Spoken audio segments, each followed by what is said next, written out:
Welcome to the New Rainmaker Podcast, a weekly show for visionary founders and team members alike to come together and share the heartfelt, the cringe, and the radically honest truths about what it's really like to build and work for some of the world's most exposed brands on the biggest internet stages. I'm your host, Veronica Romney, and after working for some of the biggest names in the online space myself, I've learned that it takes both leadership and dream team collaboration to truly scale a company to its greatest potential. You can build a business alone, but you cannot scale it on your own. And my goal on today's episode and every episode is to inspire our dreamers and empower our leaders. Make sure to follow and share my podcast with your friends and colleagues, and feel free to tag me on Instagram at vromney with your insights and ahas. Now let's make it rain on today's episode. Okay, this is a really special podcast episode because I'm going to be really honest. As a host, I think I very selfishly invited this guest because I have this curiosity that needs to be satisfied, and my beautiful guest is willing to scratch that itch for me. I think if you've been in the business space or business world for a bit of time, you're going to start to realize that a lot of business owners, we have the miracle morning and we do the breathing work and we do the meditation and we're getting into yoga. We realize very quickly that we're the problem. So we start really getting involved in personal development and trying to regulate ourselves.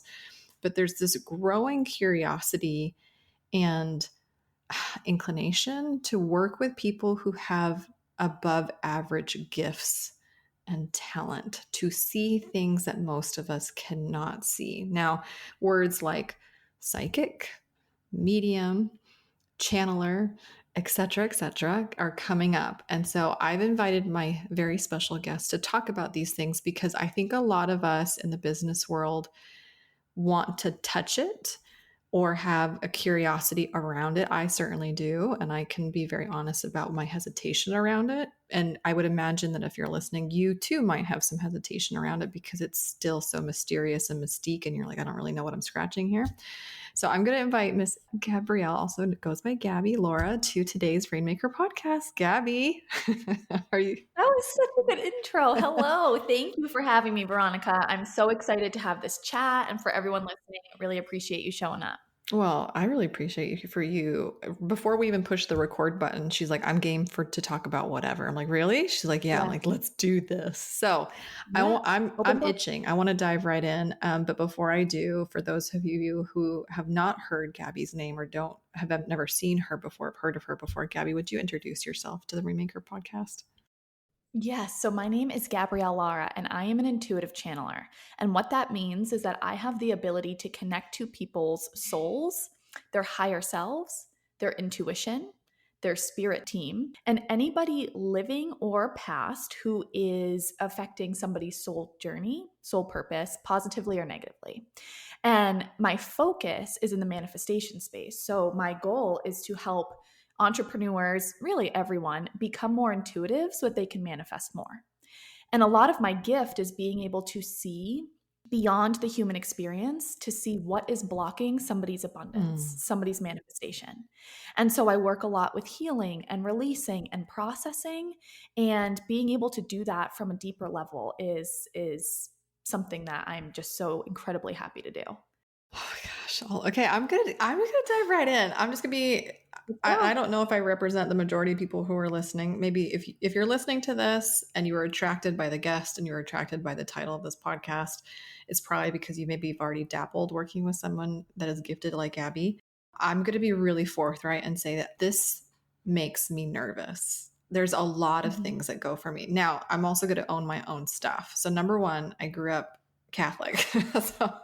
So let's just, this is not any kind of jab or diss to Catholics, because I have such a high affection for anybody who lives their faith with full integrity. But I grew up Catholic, meaning I grew up with a Cuban mother who was like, there will be no Ouija boards in this house. Absolutely not.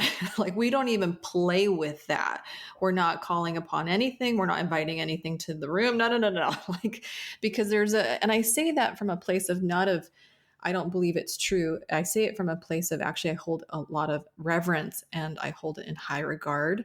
I do believe in guardian angels. I do believe in a spiritual element to my being. I do believe that there is life after this one. So that's Veronica's personal belief system. And so when I meet people who tell me that they can channel behind quote unquote the veil. It's like, whoa, please be Mhm. the real deal, because I'm not going to have a lot of Mhm. tolerance if you're not. And number two, I hold it in such high regard and esteem, but it also makes me nervous because there are good. And then, like you said, there are bad. Mhm. So let's just dive right in. I'm just going to ask the poignant question. Do you feel like the most of the clients that you work with don't prescribe to kind of like a Judeo-Christian belief system and that's why they're more open to working with someone like you? Or do you feel like, no, you'd be surprised how many people that prescribe to a Christian belief system actually still work with me? I'm just curious, right? I'm just going to jump right Mhm. into it. Yeah, I was surprised Okay. how many religious folks I have as clients. Interesting.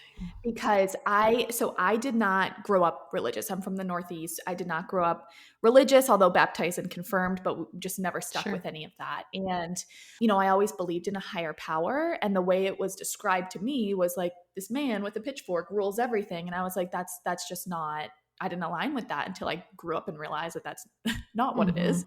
But so I didn't know too much, in the Bible in Mm-hmm. terms of what it says about psychics and mediums and all of that. And eventually, as I kind of got into the spiritual side of things, through the help of my clients who are religious, I realized that religion and spirituality, the space that I'm in, are two different things and Mm-hmm. they can coincide beautifully.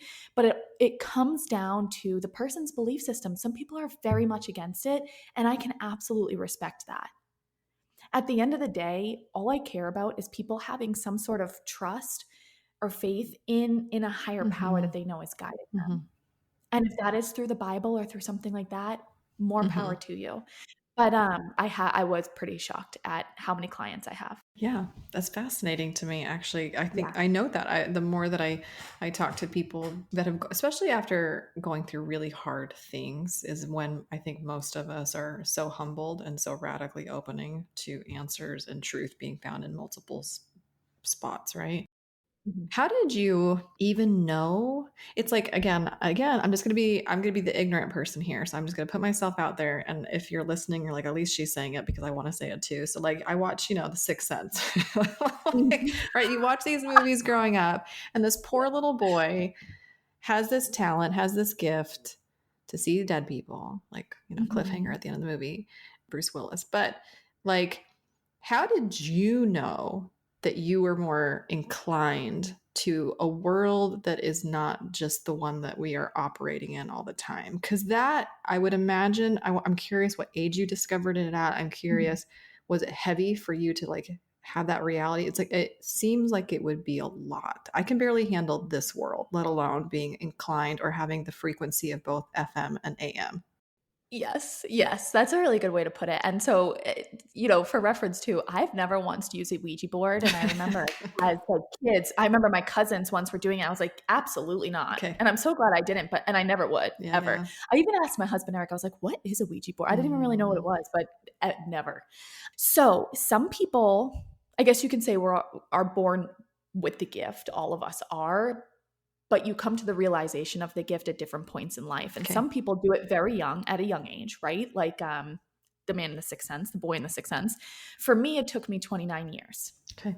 And a wild spiritual awakening, which is basically like your whole world just flips upside down, everything goes to shit, and you Yeah, have to that's what like I'm rebuild your saying. life. You have to rebuild your life. And it was through my healing journey. And my best friend put this in a beautiful way is I healed so much. I had no choice but to heal so much Mhm.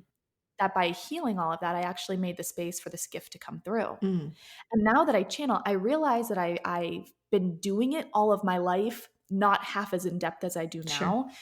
But you don't know how anyone else's mind works. Mhm. And it's not like I don't look in the corner and see a dead person. And I'm Mhm. sure people do. I'm sure like deep mediums do. I connect to people who have crossed over. I do it all the Mhm. time. But I had to learn how to protect my energy Mm. beforehand. And so there's a few things here. I If you have this gift, you must have a very high level of integrity. Oof. A lot of people don't. They don't. That's why there's a ton, like, I can just never imagine walking up to somebody and saying, "You know what, Veronica? Blah, blah, blah," and insert some sort of channeled message. I think that is the most disrespectful thing you could possibly do to I really somebody. appreciate you saying that. Thank you very much. I think saying, "Hey, this is what I do, and I feel something really strongly. If you are open to hear, I'm happy to share." Mhm. That's one thing. But Mhm. there's so much and I'm getting chills. There's so much stigma around what I do because there's a Mhm. lot of people who don't operate with integrity I who have agree. the gift. I agree. And I know I've personally done readings in the past where the things they've said, I mean, it scared the daylights out of me. And if you do not have a good foundation with yourself, you believe that. Mhm.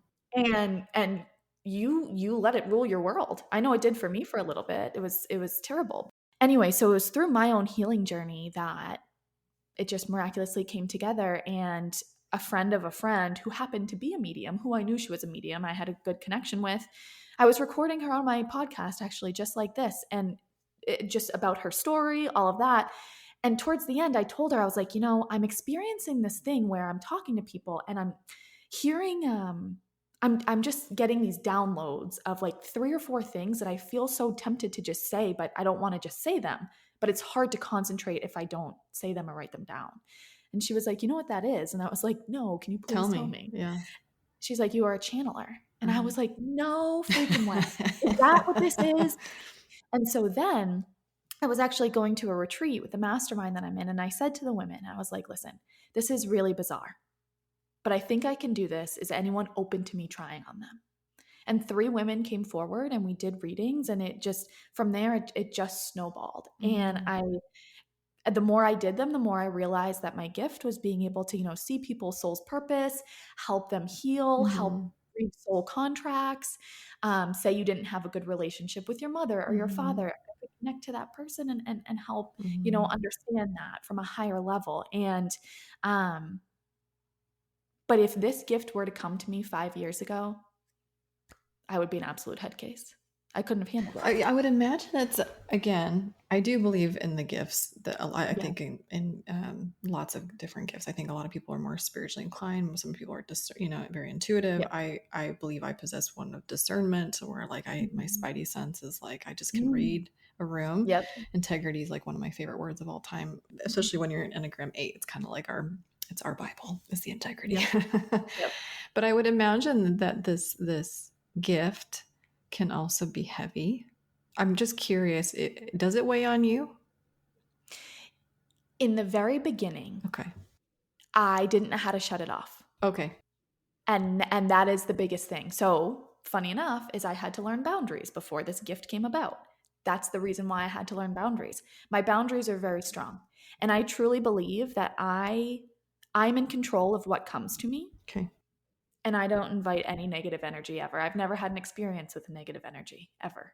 Even people in their human experience who have done god awful things, I on the other side, it's just different. And so I protect my energy fiercely, and I'm very intentional about when I channel because it takes energy. It It takes does. a lot of Yeah. energy, and you could feel physically exhausted. Mhm. And yeah, I'm very protective of my I energy. love that. So let me explain to those of you who are listening how I even know Gabby, because it's not again. I'm just being really honest. It's not. I don't seek you out in my Mhm. life because there's just so many other ways in which I've been able to like receive some of the things that you provide in your clients, Mhm. right?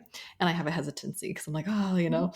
as I've Yeah. just described, being honest. I've never when somebody leaves you a 5 minute 45-second vox of this insane endorsement for someone, you're like, wow, like this person really loves this person. Yeah, I've had like multiple female business owners that I know that I hold in very high esteem leave me extra long voxes about you and how much you've helped them and how much they love working with you. And the one thing that they keep that separate humans, separate voxes apart from one another, but the words that they use in similarity over and over again, besides this like insane endorsement, is how much you help them tune into their own intuition. Yeah. And I kind of love that because Mhm. and maybe this is coming from my own pride and ego, but like I would like to think in my discernment, uh, in my belief system that I do possess the answers or I'm given answers. And I'm actually a very decisive person, both personally and professionally. and I move very swiftly through life, and I like the confidence that I carry. Now, are there times where I am unsure or this, or I can't tune into my quiet voice and I can't tune into my own intuition? Absolutely. So that was like the one thing that they said resounding was how much it's not like you told them what to do, you helped them tell themselves what to do, which I have a lot of respect for because I am the master of my own destiny, right? But I just want to tell the people that are listening to this podcast how you came into my world, which was like some of the best endorsements I've ever heard. So a Oh, testament thank to you. you. Thank you so much. Yeah. But let's talk about that. Let's talk about why you hold someone's innate personal intuition in such high esteem and regard. Because I had to heal my ego. If I did not heal my ego, then I would be like, it's me. I'll give you all the answers always. But now I realize through my own healing that I can be a guide to help somebody understand what is that brick wall standing between them and their Mm-hmm. intuition. And at first, when I work with people, there is a lot of channeling to see what is there, right? But our end goal is you making your decisions intuitively, you leading your business intuitively, you leading your life intuitively. And always having the skill of being able to, I say, like channel your own intuition, which is really Mm-hmm. just listening to your own intuition. And I would be doing my clients a huge disservice if I gave them all the answers. And so if you're my client, you know, when you ask me a question, this, which I hate answering a question with a question, but in this instance, I do. I say, well, what does your gut say? Because I could channel it all day, but you're not going to always have me. So, what does your gut say? And if you're struggling with that, I'm going to help work you through it, right?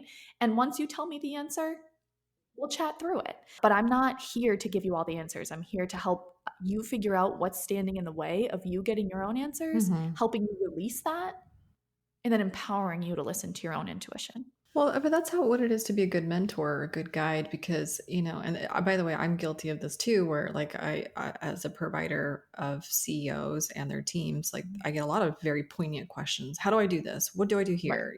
And so, and it's very tempting to be like, well, I've seen this shit enough times to tell you not to do this. Like it's, Yep. especially in more forthright diplomacy. But like you said, a really phenomenal mentor or guide or Sherpa or whatever is going to actually have them answer the question for themselves as opposed to creating codependency where they now always come to you for answers as opposed to being self-reliant. So that I can on my side in the nature of what I do definitely resonates with me. You've talked about brick walls, and so now I'm curious because you work with a lot of high achieving female CEOs.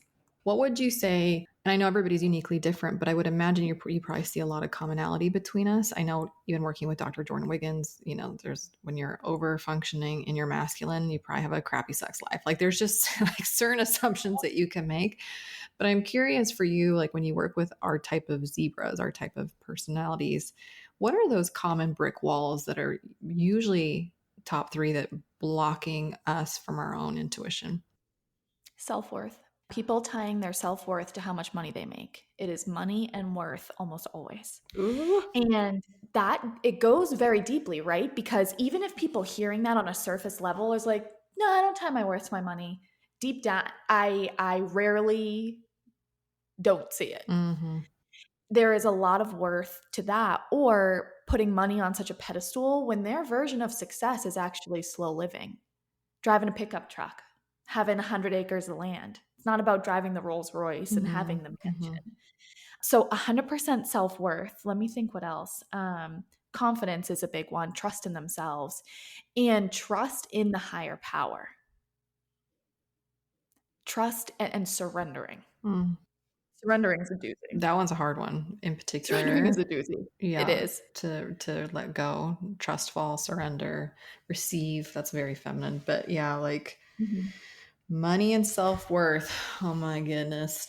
So Yep. then how does that like because like you said, sometimes it's abundantly clear to them that they have that particular. Sometimes you're like, I need to tell you, like it's behind the wall. You don't even know what it is. How does it show up for them? Because I see it differently. I see it play Mhm. out on how they show up as a leader with their teams. I'm Mhm. curious how you see it play out for them in manifestation in the external world. Mhm. Those really deep subconscious internal battles. The money is always the catalyst. Okay. So the universe, God, whomever, will always screw with the money. They'll always hold the money. I work with people who have $10 million business and making shifts in their business where the money is not guaranteed, and that makes them just, Panic. yeah, like foam at the mouth, like just like absolutely like, oh my gosh.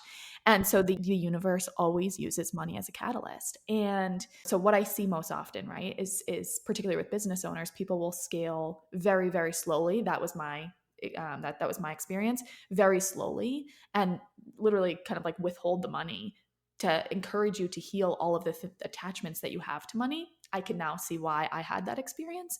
Or on the flip side, people scale really fast and very consistently for a few years, and then it starts to plateau a bit Mm-hmm. because the universe is like, okay, you have this foundation and now it's time for us to explore this, because you wanting to get to the next level, and we'll just use monetary examples here, from 5 million to 10 million, you gotta be a new version of yourself. Mm. There are things you have to shed, and it's time for you to fully trust. It's time for you to do that trust fall. And it's time for you to start exploring this, and you have the means to now. The universe, hold on, that was like a mic drop moment. The universe uses money as a catalyst for self exploration. And that's it. I think about it, right? The universe will trickle in. That is always, it's funny because when I'm channeling, like they'll always joke. We're like, this was the end of the road. Like we've tried to do like 100 things before this. Just didn't get your attention. Hmm. But because you're so tied to money, Mm-hmm. that opened up your eyes. It's funny. I work with a lot of people in my programs that not the Dave Ramsey's, but certainly that they try to help repair the relationship that we have with money. Because the way that they describe money is like an abusive boyfriend. Like it's Yeah. money loves me and then it hates me and then it's there for me and then it's not there for, like, it's just it's really interesting when you hear women talk about relationship with money. It's almost like the personification of a real person, and it tends to be, in Mhm. my head, it feels like a masculine type of Sure. vibe and energy. And they don't have healthy relationships with money, and usually that's obviously rooted also in how their Mhm. families, stuff with money as well. Okay, so you're working with these really crazy, successful people at all different levels, scaling, startup, this, that, and there's that commonality that we all have. Let's talk about self worth. Mm. Because, man, oh man, especially when you're talking with women, Mhm. like, what is it? What is it that you're seeing? What is it that like kind of breaks your heart if I mean, like, when I hear a woman talk about herself in certain ways, it like hurts Mhm. me to hear her use some of the words that she has towards herself. But I'm curious for you, like in your specialty, how does that come up? Mhm.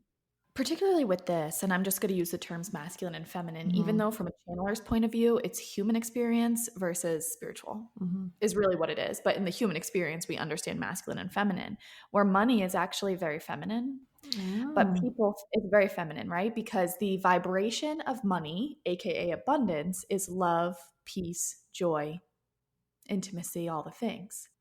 But so many people, my mindset as well back in the day was, the harder I work, the more money I make. Mm-hmm. So we put this deep masculine spin on it. Mm-hmm. And then that's where our self worth lies. And what breaks my heart is what I can see from a soul level. People are very free spirited. They're very free spirited. They just want to fly and be free and not have meetings after 1 p.m. and go to the park and paint and do watercolor and go swimming. They're very free spirited, and they haven't done that stuff since they were 5 years old, Yeah. and they're 40 something. Breaks my heart. It breaks my heart. And then again, I'm grateful that we've aligned so that we can get them back to that, and it's not too late. So many people I meet are free spirited, and almost every single one of them have been shackled to their desk, whether it's in corporate, whether it is in their own business, and shackled there because that is their definition of worth.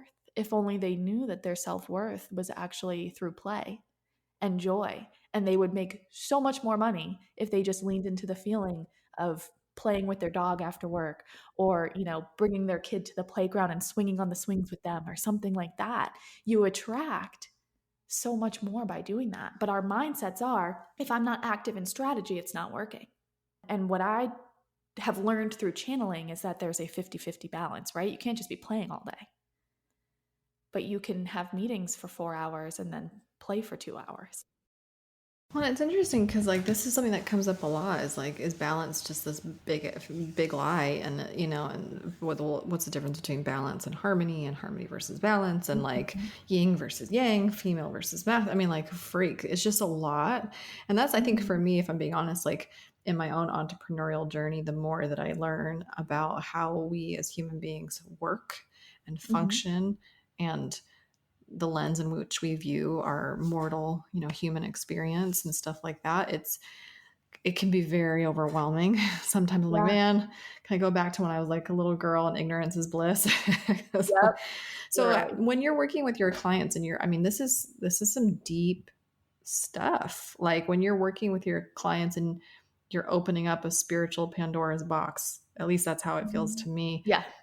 And you've done to your point, you're like, I've learned how to have boundaries. I've learned how to have, like, I can close it off when I need to close it off. I can open it when I like that discipline to, to exercise your own gift.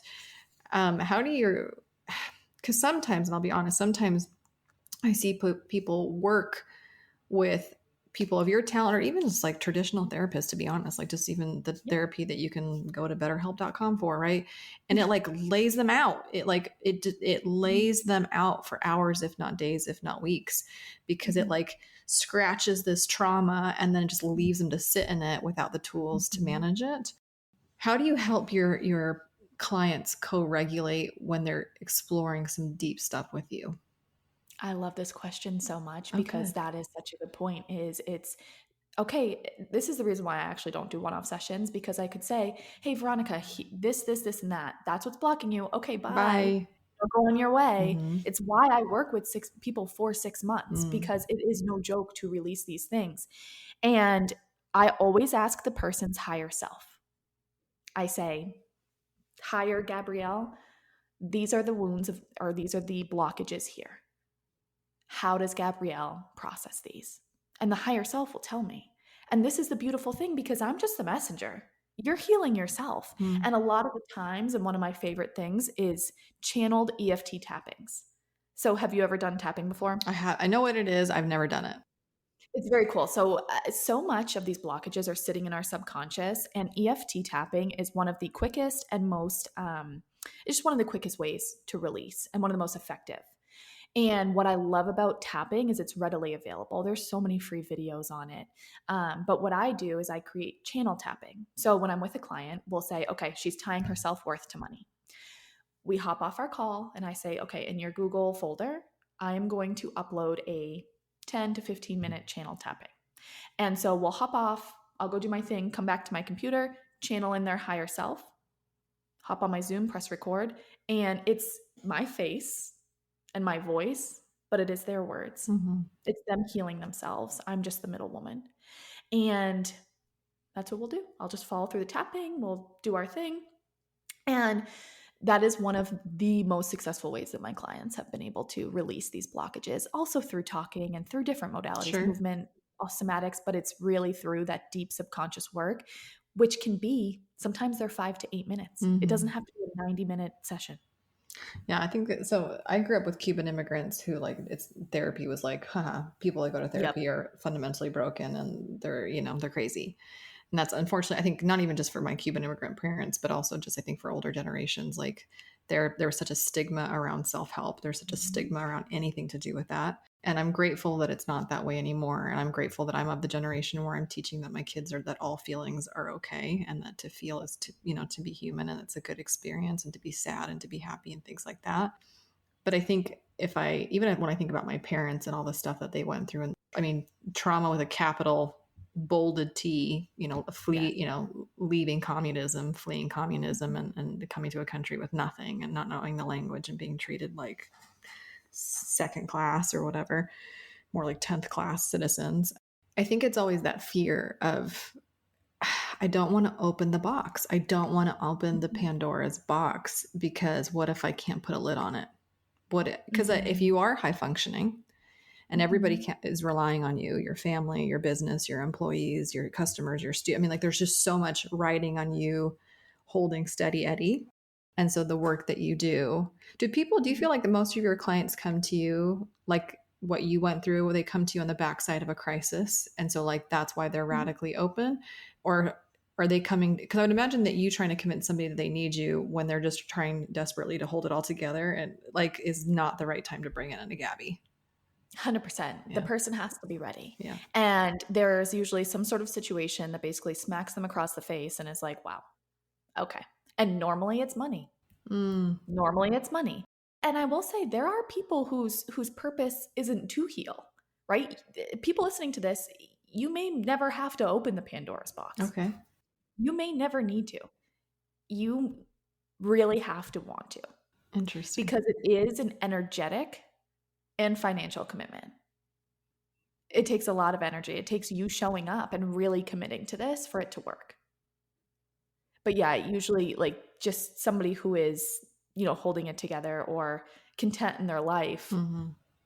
Yeah, Yeah, they wouldn't see a need makes for it. sense. Yeah. By the way, I just want to, I've been asking you some hard questions, and I hope that it's coming off with Oh, I love respect. it. Okay, good. No, this is fun. Okay, Absolutely. good, good, good, good. Yep. I really appreciate you just letting me ask you what I would probably even say is more ignorant type of questions, as opposed to somebody I who's don't think you're already ignorant at all. had experience, Mm-mm. with your gift, and can probably articulate better than I can. But I do feel like a lot, like I said, I think a lot of people have curiosity working with Mhm. somebody like you, that there's this trepidation and fear, and so I just want to give you the opportunity to dispel it. Mhm. So, and I know, gosh, I feel like I could talk to you for a really long time on this because I'm just so curious. But what would you want to impart? Like, what are, I guess, the things for those that are listening, CEOs, because a lot of people that listen to my podcast are CEOs that run teams or team members on, at work, families, and workplaces, right? And so, like, if you could impart any wisdom or things or dispel any preconceived notions, you're like, if I could just shake you and tell you, I would. I guess what would you say? The best gift you can ever give yourself is the relationship with yourself. There is nothing above the relationship with yourself, right? Maybe perhaps your relationship with God, your relationship with the universe, but your relationship with yourself and the human experience is the best gift that you can give yourself. Following your intuition every single day, and all decisions you make is the best gift that you can give yourself. Because what I've learned as a channeler is your intuition acts as a Google map to your manifestation, right? To your end goal. Maybe your end goal is to have $1 billion. Maybe it is to make $100,000 a year in your Mm-hmm. business and live on a farm, right? Maybe it is to just be happy and go and fall asleep nicely. Whatever that is, your intuition knows how to get you there. And your higher self speaks to you through your intuition. And it knows all the lefts and rights to guide you to that end goal. And the issue that I see is that people do not trust themselves, right? So they'll get this download of, why don't we put together this membership and offer it to these people? You'll get that download, right? And that, when I say download, it's really like a ping or like a text message. Mm-hmm. And then we'll shoot them off. We'll shoot them off. And then we'll get back on Instagram. Okay, let me buy the strategy for how this person made $1 million because this is how you do Mm. it, right? It's going to be block after block after block because you're being guided to go this way. And to go that way, you must step into a new version of yourself.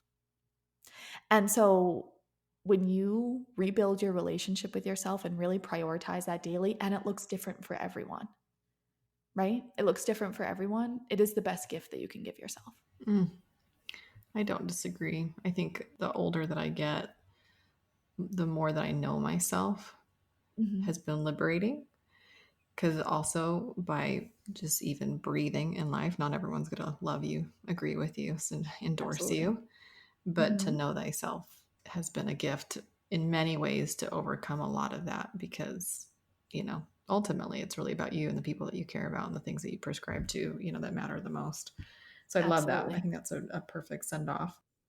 Gabby, Absolutely. thank you for being on the podcast. Thank you for having a conversation with a skeptic. Thank you for, I don't know, just being your energy, your vibe is just really, it's very inviting, just as Thank an you. FYI. And so if people have resonated with you on this podcast who want to explore a 6 month, I mean, I love that. You're like, I'm not here for a while, hit it and quit Yeah. it. Like Yeah. I'm here for people who want to have a relationship with themselves. I'm here with people that are open to learning things beyond even just this experience, how can they get a hold of you? How can they slide into your DMs? What's most appropriate? Come follow me on Instagram. So it's at Gabrielle Laura, and Gabrielle has 2 E's there. So at Gabrielle Laura. I'm sure it's in the show notes. Come follow me on there. Send me a DM. If you have any questions, I welcome skeptical questions. I really do, because I understand that this is different. It can be very invasive. And there are people, you may have had experiences where people were very invasive with this. And so I deeply understand that, respect that. And any question you have, I'm here to answer, because at the end of the day, my goal is to help every single person rebuild their relationship with themselves and follow their intuition. I just think the world would be such a better place if we all followed our intuitions. So any way that I can help that or help shed light on it, please come let me know. And yeah, anything you need, I'm here. Oh, you're the best, Gabby. Thank you for being on today's Rainmaker podcast. Thank you. Thanks for listening to the Rainmaker podcast. We believe you can't get real results or have real relationships that last without being real first. If you resonated with today's episode, leave us a review so we can keep serving up the truth and tips that help you become the empowered leader that I know that you are. And always head over to veronicarami.com to check out all the free resources I have for you and the show notes from this episode. Until next time, my friends.